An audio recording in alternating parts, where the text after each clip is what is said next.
Bonjour à tous, bonjour aux lecteurs de notre chaîne YouTube et aux membres du forum de rcmac.com. Alors on se retrouve pour la troisième vidéo sur le comparatif, hein, c'est le match des TT 1/8 Nitro RTR. Alors dans les précédentes vidéos, j'ai expliqué déjà pourquoi j'ai fait le choix de ces trois voitures. Et aussi, on a déjà commencé à comparer les boîtes, tout ce qui est notice, équipement, les pneus, les carrosseries, les ailerons, les pots d'échappement, les radios. Ça, c'est important. Enfin, on a déjà comparé, on a déjà fait le match sur pas mal de points. Et là, dans la troisième vidéo, alors là, c'est celui qui est un peu plus délicat, qui m'a demandé pas mal de boulot, parce que là, il faut démonter entièrement les moteurs. On va entièrement décortiquer les moteurs, les comparer, parce que apparemment, ils sortent de la même usine, hein. Ça, c'est même quasiment sûr, mais on va voir si dans les détails, ils sont pareils, hein, ce qui est normalement pas tout à fait le cas. Et on va aussi comparer les accessoires, hein, ça veut dire filtre à air, ça c'est important, et aussi l'embrayage. Alors on va commencer par le filtre à air. Alors comme dans les vidéos précédentes, hein, à chaque fois de la gauche à la droite, je mets l'équipement du Neo, le moins cher au plus cher, hein. Le Neo, le NXT et le MP9. Alors déjà, les trois, en fin de compte, ils sont équipés de façon différente. Alors on va commencer par le Neo. Le Neo, c'est un filtre de conception un peu plus classique. Alors je dis classique pourquoi? Parce que, en fin de compte, la section, le coude, vous voyez, il est régulier. Voilà, c'est celui qu'on retrouvait beaucoup sur les voitures, les tout-terrain d'il y a 10, 20 ans. Mais bon, ça, c'est pas péjoratif, hein. Genre, c'est pas du tout un problème, hein. Ça fonctionnait très bien. Mais c'est un coude classique avec un filtre qui est assez encombrant. Parce que c'est un filtre qui est plutôt typé, allez, entre guillemets, pluie, parce qu'il y a un cage dessus. C'est le genre de fil qu'on peut trouver. Alors, il existe pour le MP9, mais le cache est un peu plus long, je crois. Pour quand, par exemple, il y a des pistes où il y a un peu de boue en compétition, souvent ils mettent des caches comme ça pour protéger la mousse. Donc, ça, je suppose, je ne l'ai pas démonté, mais ça doit être un simple mousse. Alors, d'ailleurs, on va l'ouvrir. On va voir tout de suite. Déjà, on va voir s'il est pré-huilé ou pas. Moi, je le vois là par l'ouverture qu'il n'est pas pré-huilé. Alors, c'est pas celui que j'avais monté sur le Neo que je vous avais présenté, parce que moi, comme j'avais fait, comme le but de l'essai, c'était justement de le comparer à d'autres voitures, je m'étais dit, ben, une voiture loisir, on peut voir ses défauts et ses avantages, c'était de l'inscrire à une compétition. Alors, je l'avais préparé. Alors, tout ça, ça a été l'objet déjà de pas mal de vidéos. Et j'avais mis un filtre à air plus adapté à une épreuve type compétition. Alors, après, en loisir, ça dépend où on roule, hein. Si bien sûr, vous roulez, vous l'utilisez plus un peu comme un rally game, ça veut dire vous roulez sur du goudron ou sur des parties qui ont très peu de poussière, pas du tout de. Voilà. Donc, un simple mousse, ça suffira si bien sûr on en assure bien l'entretien. Et là, donc le petit avantage, c'est que quand il y a 3 gouttes d'eau, des choses comme ça va pas aller directement sur la mousse, donc ça va bien le protéger. Alors, j'en profite pour tout de suite vous dire quelque chose. Deux de ces filtres, les mousses ne sont pas huilées. Alors, je vous conseille de prendre cette mousse, hein, ça, c'est Cyril de Modis 34 qui commercialise notamment. C'est la mousse, enfin, pas mousse, l'huile pour, voilà, pour huiler les filtres à air, les mousses. Et donc c'est celui-là, hein, c'est l'Optimat chez Sismic. Le bidon est vraiment gros, vous en avez pour très longtemps, hein. Donc c'est pas un souci. Ça, quand vous achetez ce type de voiture, à part le NXT, ça je vais l'expliquer, mais de toute façon il en faut un bidon quand même.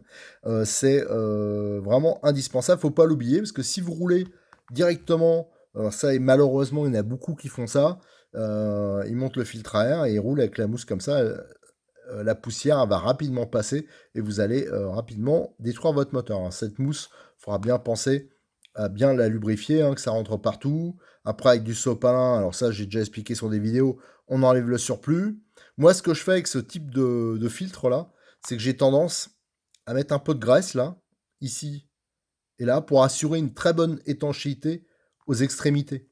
Voilà, comme ça, quand on referme, ça passe vraiment que par ici. Voilà, parce que des fois, il suffit que la mousse, vous voyez, que quand on la met, ça a tendance à se mettre un peu de travers. Alors il suffit qu'on... Voilà, c'est peut-être... ouais, vous voyez que si on la met comme ça, le contact ici sera peut-être pas très fort. Alors quand on met un peu de graisse ici, ça empêche les poussières, les particules de passer sur les extrémités.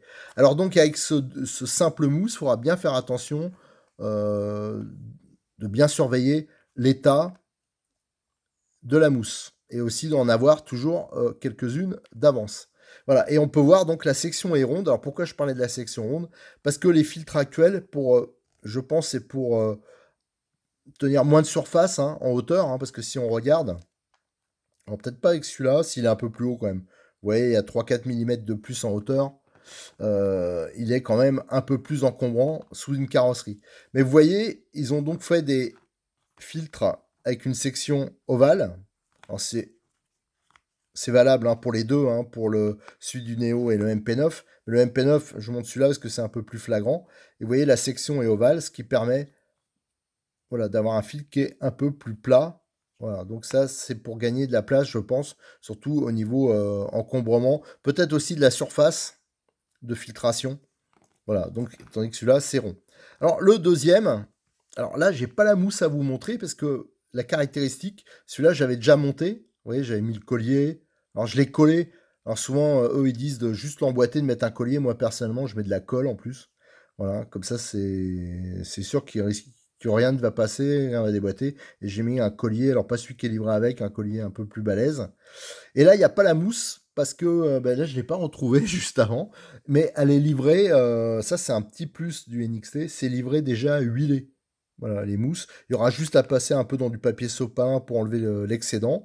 Et là, pareil, on peut mettre un tout petit peu de graisse aux extrémités de la mousse avant de les monter pour que ça assure une bonne étanchéité. Alors quand je dis de la graisse, c'est un tout petit film. Hein. Au doigt, vous mettez de la graisse mécanique. Hein. Et voilà, moi perso, je fais comme ça. Alors donc là, il y a une mousse interne et une mousse externe qui vient se mettre. Alors je vais vous le montrer parce qu'il existe en pièces détachées. Alors l'avantage aussi du NXT, c'est comme beaucoup de trucs Hobbytex, c'est pas très cher. Et il y a des kits, je crois c'est 10 ou 20 mousses. Hein. Alors ça, j'ai été le chercher, c'est Cyril pour vous montrer. Donc là, c'est le même filtre, sauf que là, il y a les mousses voilà, qui sont en place d'ailleurs. Voilà, le double mousse, la mousse interne, la mousse externe. Alors la mousse interne, ça on la huile automatiquement. La mousse externe, ça dépend un peu des conditions, excusez-moi. Mais faut et la mousse externe, moi perso, je les lave. Voilà, on peut les laver. Alors je fais ça dans de l'eau chaude avec des produits vaisselle. Je les mets dans l'eau chaude, je les rince bien et normalement on arrive bien à les nettoyer. Par contre, les mousses internes, on les nettoie jamais. Voilà, on les jette. Alors, il y a des lots, des kits où il y a 10, je crois, des plaquettes où il y a plusieurs mousses d'avance. Voilà. Donc, celui-là, c'est un filtre tout à fait moderne, ultra léger, ultra compact. Hein. Surtout si on le compare. Alors là, enfin, on peut pas vraiment comparer parce que là, il y a les deux mousses intégrées, mais genre, c'est quand même un filtre. Vous voyez, assez petit. Pourquoi? Alors, on va le comparer au MP9, hein, parce que c'est les deux qui sont comparables, les deux sont ovales. Le MP9, il a en plus un petit carénage qui permet de bien maintenir la mousse extérieure. Tandis que là, la mousse, elle est juste emboîtée. C'est le cas de la plupart des filtres à air de ce type. Hein. Mais le double mousse MP9, il est un peu plus sophistiqué. Enfin, disons, il y a un petit carénage pour la mousse externe. Alors, c'est sûr qu'on la change moins rapidement. Ça oblige à déboîter ici, donc dans certains lieux, par exemple en course, où il y a de la poussière, c'est pas toujours terrible d'enlever le couvercle, mais par contre, la mousse, elle est parfaitement maintenue. Ouais, c'est nickel. Voilà. Disons que ça, le Kyosho, c'est un peu moins accessible, mais par contre, c'est sûrement plus performant au niveau tenue, quoi. Et en plus, le MP9, ce qui est pas mal, c'est qu'il a une fixation. Vous voyez, ici, on peut mettre une corde à piano qui peut passer au travers et qui permet de maintenir bien en place le filtre à air. Donc ça, c'est un petit plus. Et le coude, vous voyez, il est nervuré ici. Donc si on peut le comparer à celui-là, voilà, il est un peu plus gros en volume. Alors bon, voir si c'est un plus, si c'est moins. Vous voyez, ici, c'est un peu plus large. Voilà, donc moi je mettrais, allez, celui-là, bon, celui du Néo, ça dépend de la pratique, hein. Moi je dis que c'est un bon filtre, mais disons que le fait qu'il soit pas double mousse d'origine, pour certains, ça peut être un petit problème. Voilà, j'ai peur qu'il y ait une mauvaise utilisation surtout, mais par contre, c'est un très bon filtre si on fait dans des endroits qui sont relativement propres ou alors du rally game. Voilà, pour du rally game, ça c'est nickel, c'est hyper adapté. Voilà, c'est parce qu'il va en plus laisser sûrement respirer un peu plus le moteur vu qu'il n'y a qu'une mousse. Celui du Neo, ben, il est simple, hein, il est classique, il est très bien. L'avantage, c'est que la mousse, elle est déjà pré-huilée. C'est livré comme ça dans le kit. Alors ça, c'est le petit plus.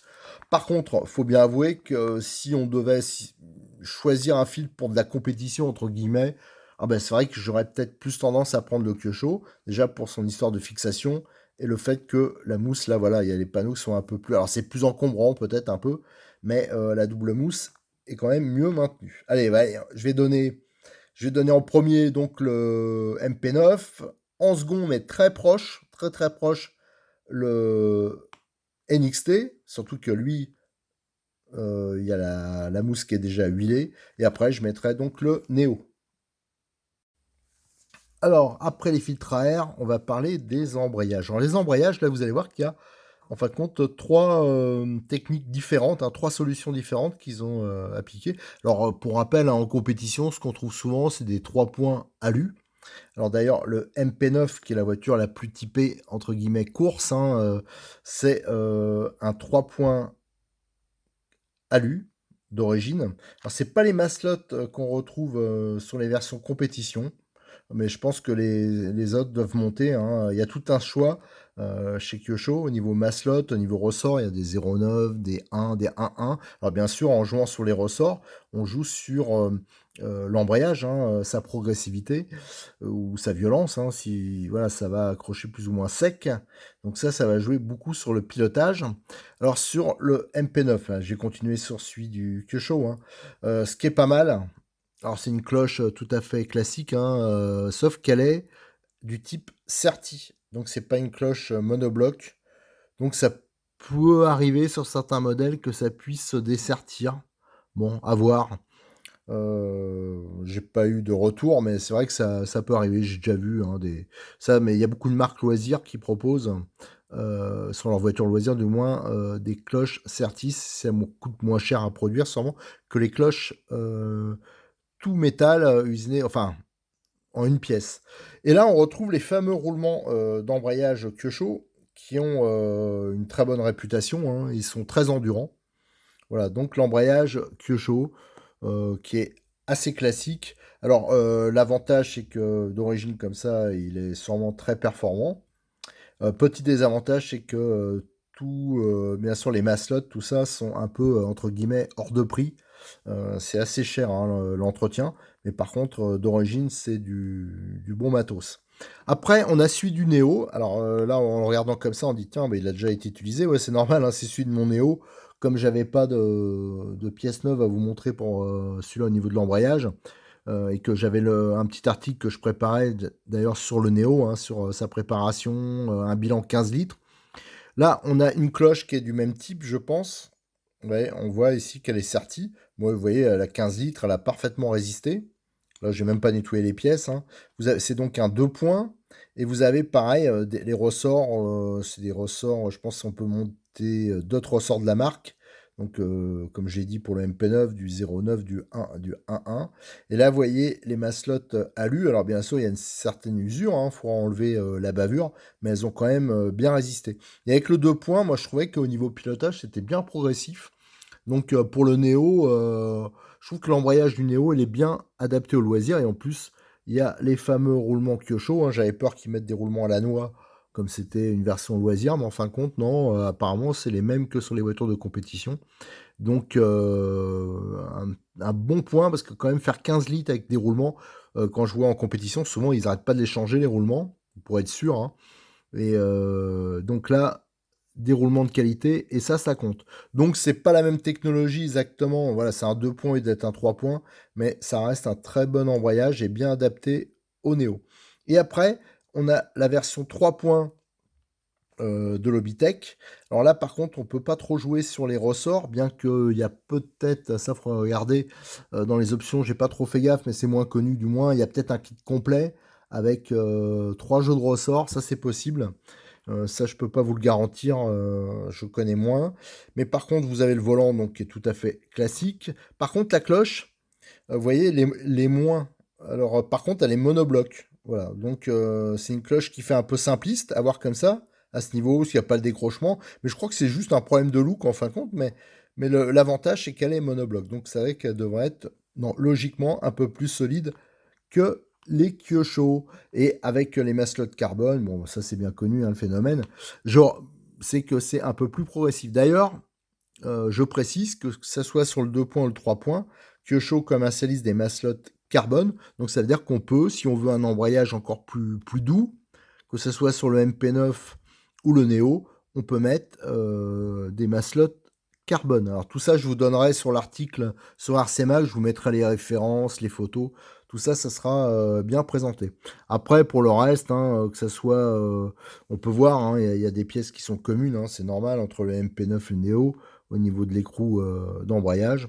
Alors après, faire un classement. Alors faire un classement, c'est un peu compliqué parce que moi, je dirais un grand match nul, un peu. Voilà, moi je vais dire match nul. Pourquoi? Parce que si ici on retrouve des maslots alu, voilà, un embrayage plus performant pour celui qui aura une optique compétition, un peu performance, tout ça, que ça soit le Neo ou l'embrayage carbone 3 points de Logitech, je trouve que c'est peut-être plus adapté aux débutants. Alors je vais dire, allez, on va dire match nul pour cette partie-là. Alors maintenant, il nous reste un petit truc à regarder. Alors je pense que j'aurai pas le temps sur cette vidéo de démonter le moteur comme prévu, hein. Ça sera pour la vidéo 4. Par contre, on va regarder l'histoire des supports moteurs. Alors pour les supports moteurs, là il y a vraiment une vraie différence entre les 3 voitures, hein, notamment entre les Kyosho et les Obitech. Alors ce qui différencie, c'est le mode de fixation du moteur. Alors là, on a le moteur de mon Neo, et ici c'est les supports du MP9, et ici ceux du NXT. Alors déjà, il y a une différence de masse, hein. On peut voir le plus léger, hein, c'est-à-dire celui qui va. C'est pour ça d'ailleurs que c'est plutôt cette technologie qu'on retrouve sur la plupart des voitures. Donc le support simple, tandis que sur les Kyosho, on a un support plus une contreplaque. Et bien sûr, automatiquement, c'est plus lourd. Voilà. Donc on dira qu'il y a un avantage pour l'embrayage du NXT sur le gain de poids, donc un peu entre guillemets la performance. Par contre, au niveau pratique, ici, ça impose qu'on fasse un fraisage pour noyer la tête de vis directement dans le châssis. Et automatiquement, pour pas que ça dépasse, hein, la tête de vis, on est obligé de mettre une vis qui est très plate. Donc il y a assez peu de profondeur ici. Et donc ça arrive qu'on puisse, si on n'est pas soigneux, qu'on n'utilise pas les bons outils, c'est pour ça que j'insiste toujours sur la qualité des outils, on peut foirer. Il y en a qui se retrouvent avec la tête de vis foirée. Bon, ça c'est vraiment. Mais le problème, quand on s'adresse à des débutants, souvent il y en a, ils sont pas bricoleurs, voilà, ils ont pas l'outillage. Voilà, donc ça peut être un point délicat. Et en plus, chez Hobbytech, il y a un système qui permet, vous voyez, il y a une glissière là, et ça veut dire qu'on peut régler la position du moteur. C'est-à-dire pour aligner parfaitement votre cloche d'embrayage à la couronne, par exemple. Donc ça permet de monter n'importe quel type de moteur, sera tout le temps bien aligné. Alors ça a le gros avantage, moi je trouve que c'est pas mal, ça permet d'aligner parfaitement, d'avoir une petite amplitude de réglage.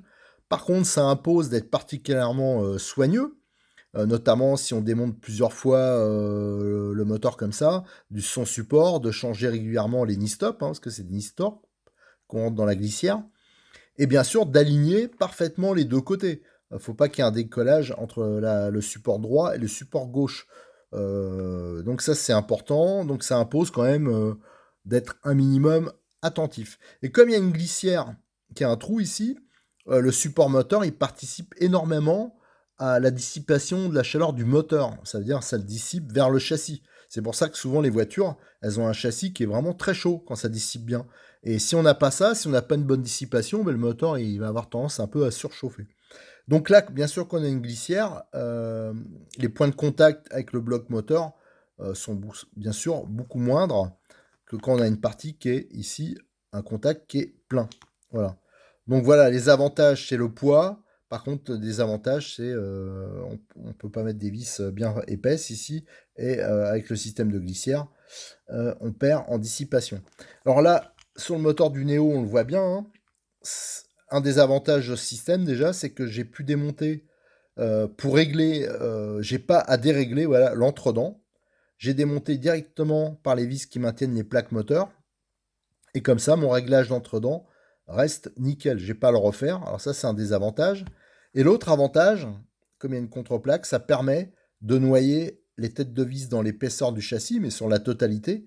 Et donc, les têtes de vis sont beaucoup plus hautes. Donc, on a plus de prise au niveau serrage.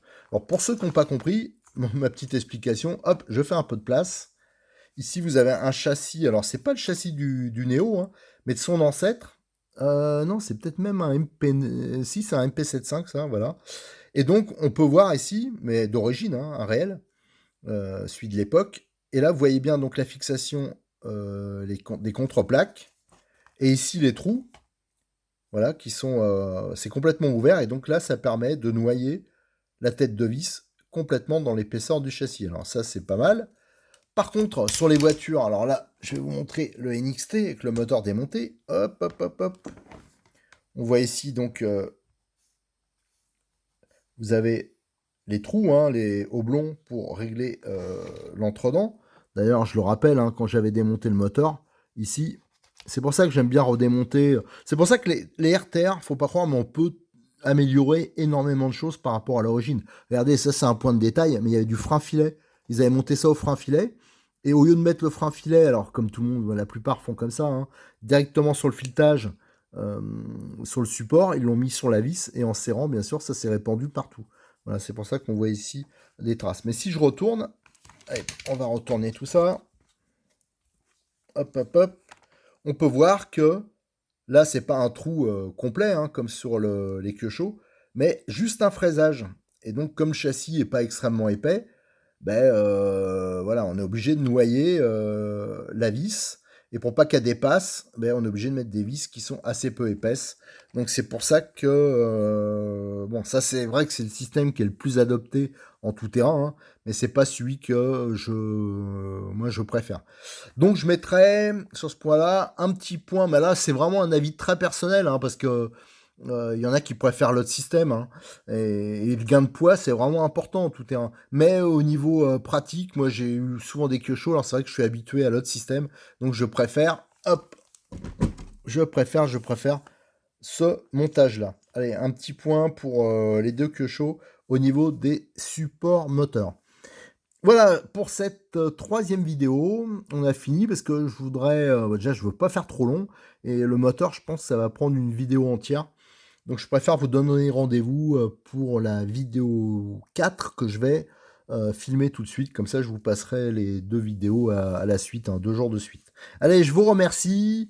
À bientôt sur notre chaîne YouTube et sur le forum de rcmac.com ou comme d'habitude, hein, par la suite, hein, pour l'instant, je les fais au fur et à mesure, mais je les ai pas encore traités. Je mettrai toutes les photos, les explications, les références, voilà, toutes les choses, toutes les informations qui peuvent être utiles.